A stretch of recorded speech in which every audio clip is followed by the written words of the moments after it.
सपने में मृत परिजन दिखाई देना कोई आम बात नहीं है। इसके पीछे गहरा रहस्य छिपा हुआ है, जिनका वर्णन हमारे पुराणों में किया गया है। आज हम आपको उन्हीं महत्वपूर्ण संकेतों के विषय में बताने जा रहे हैं, इसलिए आप इस वीडियो को पूरा जरूर देखिए, क्योंकि आधा अधूरा ज्ञान घातक हो सकता है। आज की इस प्रस्तुति में हम आपको पितृपक्ष में सबसे अधिक सुनी जाने वाली एक ऐसी महान कथा सुनाने जा रहे हैं। इस कथा के माध्यम से आपको समझ में आ जाएगा कि सपने में मरे हुए लोग देखने का क्या अर्थ होता है। अगर सपने में मरे हुए लोग दिखाई देते हैं तो हमें बहुत ही महत्वपूर्ण संकेत मिलते हैं। नमस्कार मित्रों, कान्हाश्री चैनल पर आपका स्वागत है। दोस्तों, कथा को शुरू करने से पहले आप सभी से रिक्वेस्ट है कि आप इस वीडियो को लाइक जरूर करें और कमेंट में जय श्री कृष्ण अवश्य लिखें। तो चलिए आपको सुनाते हैं वह प्राचीन महान कथा। इस कथा को सुनने मात्र से ही पितरों की कृपा प्राप्त होती है। आइए सुनते हैं वह कथा। दोस्तों, एक बार देवर्षि नारद यमराज से मिलने के लिए यमलोक जाते हैं। यमराज देवर्षि नारद का बड़े प्रेम से आदर एवं सत्कार करते हैं और उन्हें प्रणाम करते हुए पूछने लगते हैं कि देवर्षि, यमपुरी में आपका स्वागत है। आपके दर्शन से आज मैं धन्य हुआ और आपके चरण पढ़ने से यमपुरी की शोभा बढ़ गई है। इस प्रकार से यमराज के द्वारा स्वागत किए जाने पर देवर्षि नारद प्रसन्न होते हैं और यमराज को भी प्रणाम करते हैं और कहते हैं, हे मृत्यु के देवता यमराज, आपको भी मेरा प्रणाम है। आपके आदर सत्कार से हम अत्यंत प्रसन्न हुए। फिर यमराज नारद जी से कहते हैं, हे देवर्षि, आज आपका यमलोक में आने का क्या प्रयोजन है? अवश्य ही कोई महत्वपूर्ण कार्य अथवा कोई महत्वपूर्ण समाचार लेकर आप आए होंगे, या फिर हमसे कोई भूल तो नहीं हुई है? कृपया बताइए, मैं आपकी क्या सेवा कर सकता हूँ? तब देवर्षि नारद कहते हैं, हे धर्मराज, आप तो मृत्यु के तथा न्याय के देवता है। आप तीनों लोकों के सभी जीवित और मृत प्राणियों का लेखा जोखा रखते हैं। आपको समस्त चराचरों के भूत और भविष्य का भी ज्ञान है, इसलिए मैं आपके पास प्राणियों के सभी जीवित और मृत प्राणियों का लेखा जोखा अवश्य रखते हैं, किंतु आपके मन की बात जानना हमारे बस का नहीं है। आप तो तीनों लोकों की खबर रखते हैं। आप भगवान विष्णु के सबसे प्रिय भक्त हैं। आप समस्त शास्त्रों का भय रखते हैं। मैं अपने सामर्थ्य के अनुसार उनका जवाब देने का प्रयास अवश्य ही करूंगा। देवर्षि नारद कहते हैं, हे यमराज, मैं पृथ्वी लोक का भ्रमण करके आया हूँ। मैंने पिशाच, प्रेत, कूष्मांड, वेताल, चुड़ैल, पिशाचिनी आदि प्रकार की कई विचित्र चीजें देखी हैं, जो जंगल में निवास करती हैं। इसके साथ ही मैंने तथा मेरे मन में अन्य एक प्रश्न है कि मनुष्य कई बार सपने में अपने पूर्वजों को देखता है, तो इसका क्या अर्थ होता है? सपने में मरे हुए लोग दिखाई देने का क्या मतलब है? इससे मनुष्य को कौन से संकेत मिलते हैं? मैं समस्त मनुष्य इन प्रश्नों के उत्तर जानने के लिए ही आपके पास आया हूँ। नारद जी के प्रश्न सुनकर यमराज कहते हैं, हे देवर्षि, आपने समस्त मानव जाति के कल्याण के लिए उचित ही प्रश्न किए हैं। मैं आपको इन सभी प्रश्नों के उत्तर अवश्य देता हूँ, किंतु उससे पहले मैं आपको एक अत्यंत पवित्र कथा सुनाता हूँ। इस कथा में आपको सभी प्रश्नों के उत्तर मिल जाएंगे। आप इस कथा को ध्यान से अवश्य सुनें। जो भी मनुष्य इस कथा का श्रवण करता है, मैं उसके 32 अपराध माफ करता हूँ। तब नारद जी कहते हैं, हे धर्मराज, आप मुझे वह महान कथा सुनाइए, मैं इसे ध्यान से सुनूंगा। तो दोस्तों, फिर यमराज देवर्षि नारद को यह महान कथा सुनाते हैं। तो चलिए आपको वह कथा सुनाते हैं। आप सभी इस कथा को ध्यान से सुनिए। एक समय की बात है, मध्य देश में एक अत्यंत शोभायमान नगरी थी, जहां पर एक सेठ अपने 4 भाइयों के साथ निवास करता था। उस सेठ का नाम धर्मन था। उसके 4 भाई सुमन, नंदन, विरचन और विभान थे। सेठ को उसके पूर्वजों से ही प्राप्त हुई थी। सेठ के पूर्वज महादानी और दयावान थे। वे सभी दान धर्म तथा अनेक प्रकार के यज्ञ, हवन आदि धार्मिक कार्य किया करते थे। किंतु सेठ कंजूस स्वभाव का था और उसके अंदर पूर्वजों के लक्षण नहीं थे। सेठ ना दान धर्म करता और ना ही यज्ञ तथा हवन आदि कार्य करता था। सेठ ने धन तो बहुत इकट्ठा किया था, किंतु उसने कभी अपने धन का सदुपयोग नहीं किया। उसने कभी किसी को फूटी कौड़ी भी दान में नहीं दी और ना ही उसने कभी दूसरों को भोजन कराया। सेठ के पूर्वज तो मंदिरों में भंडारा दिया करते थे, गरीबों को वस्त्र तथा अन्न का दान किया करते थे, लेकिन सेठ ने अपने पूर्वजों का कभी अनुसरण नहीं किया। वह हमेशा ही धन कमाने में और धन का संचय करने में लगा रहता था, जिससे उसके उससे बहुत दुखी और नाराज हो गए। फिर पितृपक्ष आया। पितृपक्ष में सभी पूर्वज अपने पुत्रों के द्वारा श्राद्ध और तर्पण की अपेक्षा कर रहे थे, किंतु उनके किसी भी पुत्र ने अपने पूर्वजों के लिए न श्राद्ध किया और न ही तर्पण किया। उन्होंने न दान धर्म किया और न ही किसी भूखे प्राणी को भोजन कराया। अपने पुत्रों को ऐसी दुष्टता देखकर सभी पितृगण अत्यंत दुखी ह धन कमाने के लालच में सेठ इतना उन्मत्त हो गया कि वह अपने पूर्वजों को भी भूल गया और उसने अपने पूर्वजों का श्राद्ध तथा तर्पण आदि कार्य करना भी बंद कर दिया, जिससे उसके पूर्वजों की आत्मा की तृप्ति नहीं होती थी। वे अपने वे गयर गई कुस्कल में इतने स्वार्थी और लालची पुत्रों का जन्म हुआ है। हमारे पुत्र न हमारे लिए श्राद्ध करते हैं और नहीं दान धर्म करते हैं। हमारे पुत्रों के कुकर्मों के कारण हमारा पतन हो रहा है। इस प्रकार से विचार करके वे सभी पितर अपने पुत्रों से मिलने के लिए जाने के विषय में सोचने लगते हैं और कहते हैं, हमें यमराज के पास जाना चाहिए, अब वे ही हमारी इस समस्या का समाधान कर सकते हैं। हम सभी यमराज के पास जाकर उनसे हमारे पुत्रों को मिलने के लिए जाने की अनुमति मांगेंगे। फिर सभी पितृगण आकाश मार्ग से उड़ते हुए पितृलोक से यमलोक में यमराज के पास जाते हैं। वहां पर जाकर वे सभी यमराज को नमस्कार करते हैं। पितृगणों को यमपुरी में आया हुआ देखकर यमराज भी उनका स्वागत करते हैं और उनके आने का कारण पूछते हैं। तब सभी पितृ हाथ जोड़कर अपना दुख बताने लगते हैं।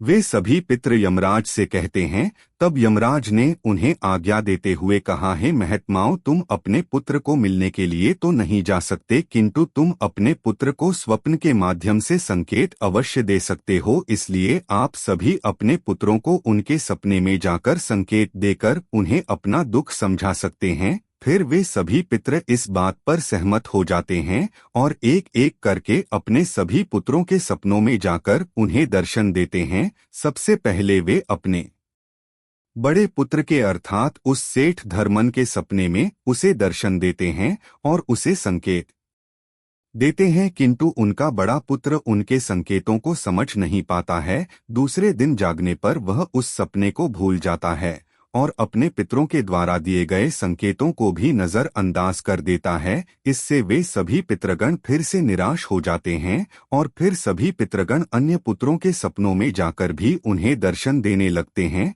तथा उन्हें अनेक प्रकार के संकेत भी देते हैं, लेकिन उनके बाकी पुत्र भी उन संकेतों को दुर्लक्ष्य कर पूरी तरह अंधे हो चुके थे। उन्हें पूर्वजों के प्राप्त द्वारा दिव्य संकेतों का महत्व कुछ भी नहीं लगता था, किंतु पितरों के स्वप्न में दर्शन देने के कुछ ही दिनों के बाद उस सेठ को व्यापार में नुकसान उठाना पड़ता है। उसे व्यापार में बहुत ज्यादा घाटा होने लगता है, जिससे उसकी सारी धन संपत्ति नष्ट हो जाती है। सभी भाइयों में वाद विवाद और लड़ाई झगड़े होने लगते हैं। पूर्वजों द्वारा जमा की हुई सारी जमीन जायदाद को वे बेच डालते हैं और पूरी तरह से बर्बाद हो जाते हैं। सभी भाई एक दूसरे से अलग हो जाते हैं और अपना अपना पेट पालने में लग जाते हैं। उधर स्वर्ग लोक में पितरों को अपने पुत्रों की ऐसी दुर्गति देखकर बहुत पीड़ा होने लगती है। सभी पितृगण अत्यंत दुखी और उदास हो जाते हैं। फिर से वे सभी यमराज के पास जाते हैं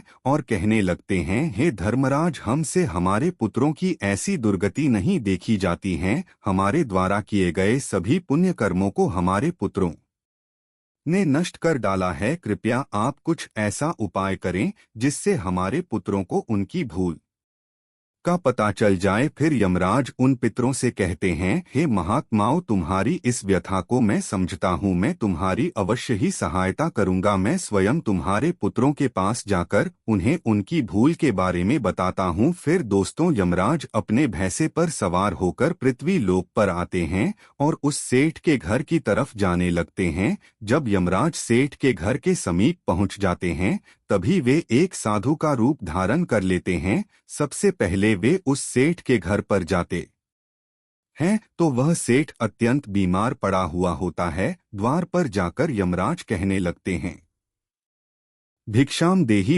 देही, क्या घर में कोई है? हे माई, तुम्हारे द्वार पर एक साधु आया है जो बड़े दूर से यात्रा करके आया है, कोई हो तो भिक्षा दो। भिक्षाम देही अम देही। द्वार पर आए साधु को देखकर उस सेठ की पत्नी सुनंदा उनका स्वागत करती है और कहती है, पधारिए हे साधु महाराज, आपका स्वागत है, कहिए मैं आपकी किस प्रकार से सहायता कर सकती हूँ? वे साधु रूपी यमराज कहते हैं, हे देवी, मैं भूखा हूँ और यात्रा पर निकला हूँ, यदि दान में कुछ भोजन मिल जाए तो बड़ी कृपा होगी। फिर सेठ की पत्नी के चेहरे पर दुख के हाव भाव देखकर वे साधु रूपी यमराज कहने लगते हैं, हे पुत्री, तुम्हारे मुखमंडल पर दुख दिखाई पड़ रहा है, अगर कोई गोपनीय बात न हो तो मुझे बताओ, तुम्हारे दुख का क्या कारण है? वह स्त्री कहती है, हे साधु महाराज, आप सत्य कह रहे हैं, पहले हम बहुत धनवान और समृद्ध थे, मेरे पति और उनके भाई सभी साथ साथ रहते थे, किंतु अचानक ही सभी भाइयों में झगड़ा हो गया, अचानक से हमारा सारा व्यापार डूब गया और हम सभी दरिद्री हो गए हैं। यह किस दोष के कारण हुआ है? कृपया आप हमें बताइए। तब साधु कहता है, हे पुत्री, तुम्हारे घर में पितृ दोष है, उसी कारण से तुम्हारे पति की यह दशा हुई है। तुम्हारे पति के कर्मों के कारण उसके पूर्वज रुष्ट हुए हैं। साधु की बात सुनकर वह सेठ वहां पर आता है और साधु से पूछने लगता है, हे साधु महाराज, कृपया मुझे बताइए, मैंने ऐसा कौन सा पाप किया है जो मेरा सब कुछ बर्बाद हो गया? मेरे भाई भी मुझे छोड़कर चले गए और मैं बीमार पड़ गया। तब वह साधु कहते हैं, हे पुत्र, तुमने अपने पूर्वजों को नाराज किया है। तुम्हारे पूर्वजों ने जो संपत्ति और पुण्य अर्जित किया था उसे तुमने और तुम्हारे भाइयों ने नष्ट कर दिया, इसी कारण से तुम्हारी यह दुर्गति हुई है। तुम्हारे पूर्वजों ने सपने में आकर तुम्हें कई महत्वपूर्ण संकेत दिए थे, किंतु तुमने उन संकेतों को दुर्लक्ष्य कर दिया और अपने पूर्वजों को अपमानित किया है। यही कारण है कि तुम्हारा सारा वैभव नष्ट हो चुका है। इस प्रकार से उस साधु के द्वारा बताने पर उस सेठ को सब कुछ पता चल जाता है। उससे याद आता है कि उसके सपने में उसके पूर्वजों ने उसे दर्शन दिए थे। वह सेठ उस साधु से कहता है, हे साधु महात्मा, आप सत्य कह रहे हैं, हमारे पूर्वजों ने हमें सपने में दर्शन अवश्य दिए थे, किंतु हम उनके द्वारा दिए गए संकेतों को समझ नहीं पाए। कृपया आप मुझे सपने में पूर्वजों को देखने पर क्या संकेत मिलते हैं, इस बारे में बताइए। फिर वह साधु कहते हैं, हे पुत्र, अब तुम ध्यान से सुनो, मैं तुम्हें सपने में पूर्वज दिखाई देने पर मिलने वाले संकेतों के बारे में बताता हूँ। साधु रूपी यमराज कहते हैं, हे पुत्र, यदि पितरों का उद्धार नहीं होता है तो वे प्रेत योनि में ही मृत्यु लोक पर भटक रहे होते हैं। वे भूख प्यास से व्याकुल होकर अपने परिवार जनों के घर में प्रवेश करते हैं। सुनो वच, अब मैं तुम्हें उन सभी संकेतों के बारे में बताता हूँ जो तुम्हें ध्यान में रखना चाहिए। यमराज ने साधु के वेश में सेठ को बताया, यदि तुम अपने सपने में अपने पूर्वजों को भूख और प्यास से व्याकुल देखते हो तो यह संकेत अत्यंत महत्वपूर्ण है। इसका कारण यह है कि उनके लिए उचित रूप से श्राद्ध कर्म और तर्पण नहीं किया गया है। वे अभी अपने परिवार से आहार और जल की प्रतीक्षा कर रहे हैं। यह स्थिति तब उत्पन्न होती है जब पूर्वजों का तर्पण समय पर नहीं किया जाता या जब श्राद्ध की प्रक्रिया को पूरी श्रद्धा से नहीं निभाया जाता। तुम्हारे पूर्वज स्वप्न के माध्यम से अपनी पीड़ा व्यक्त कर रहे हैं ताकि तुम उनके लिए आवश्यक धार्मिक अनुष्ठान कर सको। इस समस्या का समाधान यही है कि अपने पितरों के लिए विधि पूर्वक श्राद्ध कर्म और तर्पण किया जाए। सेठ को और स्पष्ट करते हुए यमराज बोले, अगर तुम्हें अपने सपने में मृत पूर्वज जंजीरों में बंधे हुए दिखाई देते हैं तो यह अत्यंत चिंता का विषय है। यह संकेत इस बात का प्रतीक है कि तुम्हारे पितृ किसी बंधन में हैं और उन्हें मुक्ति नहीं मिल पाई है। यह स्थिति तब उत्पन्न होती है जब उनके श्राद्ध या तर्पण समय पर नहीं किए जाते या उनके लिए आवश्यक धार्मिक कृत्य अधूरे रहते हैं। यह दर्शाता है कि पितरों की मुक्ति में बाधाएं उत्पन्न हो रही हैं। इस समस्या का समाधान भी यही है कि तुम दान, श्राद्ध और तर्पण का आयोजन करो ताकि पितरों की आत्मा को शांति मिल सके और वे अपने बंधनों से मुक्त हो सके। यमराज ने गंभीरता से कहा, अगर तुम्हारे पूर्वज सपने में मैले और फटे पुराने वस्त्र पहने हुए दिखाई दें तो यह अत्यंत अशुभ संकेत है। यह इस बात का प्रतीक है कि तुम्हारे पितृ अत्यधिक दुखी और पीड़ित हैं। वे प्रेत योन में भटक रहे हैं और उनकी आत्मा को शांति प्राप्त नहीं हो पा रही है। यह तब होता है जब उनके लिए श्राद्ध, कर्म, तर्पण और पिंडदान नहीं किया जाता। इसलिए जब भी इस प्रकार का सपना आए, अपने पूर्वजों की आत्मा की शांति के लिए तुरंत पिंडदान और तर्पण करना अनिवार्य होता है। सेठ से बात करते हुए यमराज ने समझाया, अगर तुम्हारे पूर्वज सपने में तुमसे कुछ मांगते हुए दिखाई दें तो यह इस बात का संकेत है कि उनकी कोई अधूरी कार्य पूर्ण हो सके और उनकी आत्मा को शांति प्राप्त हो सके। जब उनकी इच्छाएं पूरी हो जाती हैं तो वे प्रेत योनि से मुक्ति पा लेते हैं।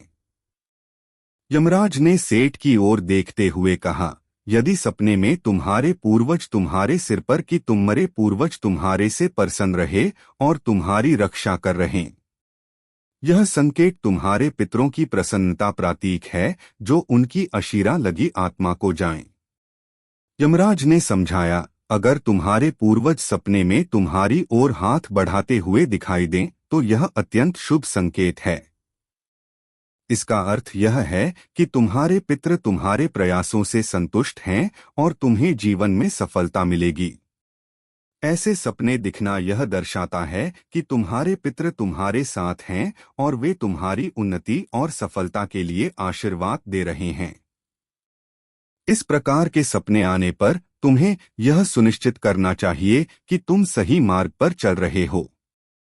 यमराज ने चिंतित स्वर में कहा, यदि सपने में तुम्हारे पूर्वज अचानक अदृश्य हो जाते हैं तो यह एक अशुभ संकेत होता है।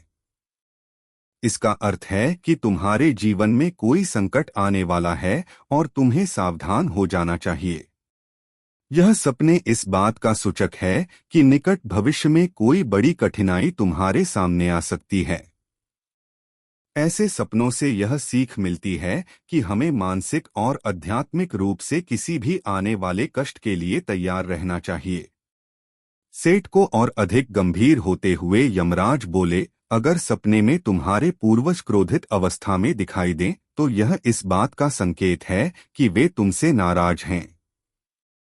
इसका अर्थ यह है कि तुम कोई ऐसा कार्य कर रहे हो जो उन्हें पसंद नहीं है और वे चाहते हैं कि तुम उस कार्य को बंद कर दो। यह एक चेतावनी है कि तुम्हारे कर्मों में कोई कमी है और तुम्हें अपने मार्ग पर विचार करना चाहिए। इस प्रकार का सपना आने पर तुम्हें अपने कार्यों की समीक्षा करनी चाहिए और सही मार्ग पर चलने का प्रयास करना चाहिए। यमराज ने दुख भरे स्वर में कहा, अगर तुम अपने सपने में अपने पूर्वजों को रोते हुए देखो तो यह अत्यंत अशुभ संकेत है। यह इस बात का प्रतीक है कि तुम्हारे जीवन में कोई बड़ा संकट आने वाला है और तुम्हारे पूर्वज उस संकट से बहुत दुखी हैं। यह सपने इस बात की चेतावनी देते हैं कि तुम्हें सतर्क हो जाना चाहिए और ईश्वर की भक्ति में मन लगाना चाहिए ताकि उस संकट से तुम्हारी रक्षा हो सके। तुम्हाराज मुस्कुराते हुए बोले, यदि सपने में तुम्हारे पूर्वज स्वस्थ, प्रसन्न और तेजस्वी दिखाई दें तो यह अत्यंत शुभ संकेत है। इसका अर्थ है कि तुम्हारे पितरों को मुक्ति मिल चुकी है और वे तुमसे प्रसन्न हैं। ऐसे सपने इस बात का संकेत होते हैं कि तुम्हारे पितृ तुम्हें आशीर्वाद दे रहे हैं और तुम्हारे जीवन में सुख, शांति और समृद्धि आने वाली है। यह संकेत यह दर्शाता है कि तुम सही मार्ग पर हो और तुम्हारे पूर्वज तुम्हारी प्रगति से संतुष्ट हैं। यमराज ने चेतावनी भरे स्वर में कहा, अगर पितृपक्ष के दौरान तुम्हें सपने में घोड़ा, हाथी, बैल या कोई विकृत मनुष्य दिखाई दे, तो यह इस बात का संकेत है कि तुम्हारे पितरों की मुक्ति नहीं हुई है और वे अभी प्रेत योनि में भटक रहे हैं। यह इस बात का भी संकेत है कि वे तुमसे अत्यंतर दुखी हैं। ऐसे संकेत मिलने पर तुम्हें तुरंत पितरों की संतुष्टि के लिए दान और श्राद्ध करना चाहिए ताकि उनकी आत्मा को शांति मिल सके। अंत में यमराज बोले, यदि तुम्हें सपने में कोई जानवर जैसे कुत्ता, बैल, गाय या अन्य पशु मनुष्य की तरह बात करते हुए दिखाई दें, तो यह अत्यंत विचलित करने वाला संकेत है। इसका अर्थ यह है कि तुम्हारे पितरों की आत्मा को शांति नहीं मिल रही है। इस बात का संकेत है कि तुमने उनके लिए आवश्यक धार्मिक कृत्य अधूरे छोड़े हैं। इस स्थिति में तुम्हें तर्पण, पिंडदान या अन्य धार्मिक अनुष्ठान करके अपने पितरों की आत्मा की शांति के लिए प्रार्थना करनी चाहिए। तब वह दू कहता है, हे पुत्र, यदि तुम्हें भी इस प्रकार के सपने दिखाई पड़े हैं तो तुम्हें अपने पूर्वजों को प्रसन्न करने के लिए दान, धर्म, तर्पण, श्राद्ध आदि कर्म करने चाहिए, जिससे तुम्हारे सभी कष्ट दूर होंगे। उस साधु की बात सुनकर उस सेठ को अपनी गलती का एहसास हो जाता है और वह तुरंत ही अपने भाइयों के पास जाता है और उन्हें साधु के द्वारा बताई हुई बात बता देता है। फिर सभी भाइयों को समझ में आ जाता है कि उनके पूर्वज उन्हें सपने में आंख संकेत दे रहे थे। फिर वे सभी भाई मिलकर नदी के तट पर जाते हैं और अपने पूर्वजों के लिए श्राद्ध, तर्पण, दान, धर्म आदि कार्य करते हैं और अपने पितरों को संतुष्ट करते हैं। फिर एक दिन उनके पूर्वज उनके सपने में आकर उन्हें दर्शन देते हैं और उन्हें नाना प्रकार के संकेत देते हैं। वे सभी संकेत शुभ होते हैं। अपने पितरों के द्वारा शुभ संकेत प्राप्त होने पर उन सभी भाइयों का जीवन खुशियों से भर जाता है। उनके सभी रोग और दोष समाप्त होते हैं। वे फिर एकजुट होकर रहने लगते हैं और खूब तरक्की करते हैं। यमराज नारद जी से कहते हैं, हे देवर्षि, जब मनुष्य के पूर्वज संतुष्ट हो जाते हैं तब मनुष्यों को अनेक प्रकार के संकेत प्राप्त होते हैं। अब मैं तुम्हें उन शुभ संकेतों के विषय में बताता हूँ। यदि सपने में मृत परिजन सिर पर हाथ फिराते हुए दिखाई देते हैं, इस सपने का अर्थ यह है कि वे बहुत अधिक प्रसन्न हैं। पूर्वज यह संकेत दे रहे हैं कि उस मनुष्य के जीवन में कुछ बहुत ही अच्छा होने वाला है।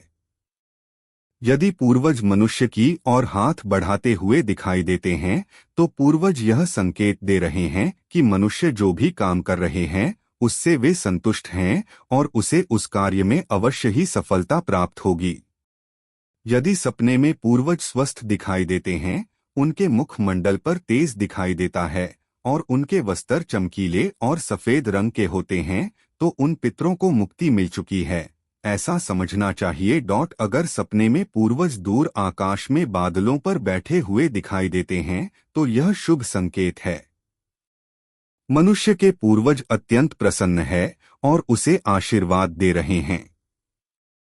इस प्रकार से उन सभी भाइयों को पूर्वजों के द्वारा शुभ संकेत प्राप्त होते हैं और उनका खोया हुआ सारा धन और संपत्ति उन्हें वापस मिल जाते हैं और सभी भाई मिलजुल कर एक साथ रहने लगते हैं और सुखपूर्वक 100 वर्षों तक जीवन व्यतीत करके दिव्य विमानों में बैठकर पितृलोक चले जाते हैं। तो दोस्तों, इस प्रकार से यमराज ने देवर्षि नारद को पितरों के द्वारा मिलने वाले संकेत बताए हैं। आपको यह कथा कैसी लगी, कमेंट करके जरूर बताएं। जानकारी अच्छी लगी तो वीडियो को लाइक करें और कमेंट में जय श्री कृष्ण जरूर लिखें। साथ ही चैनल को सब्सक्राइब करें। आप सभी का धन्यवाद।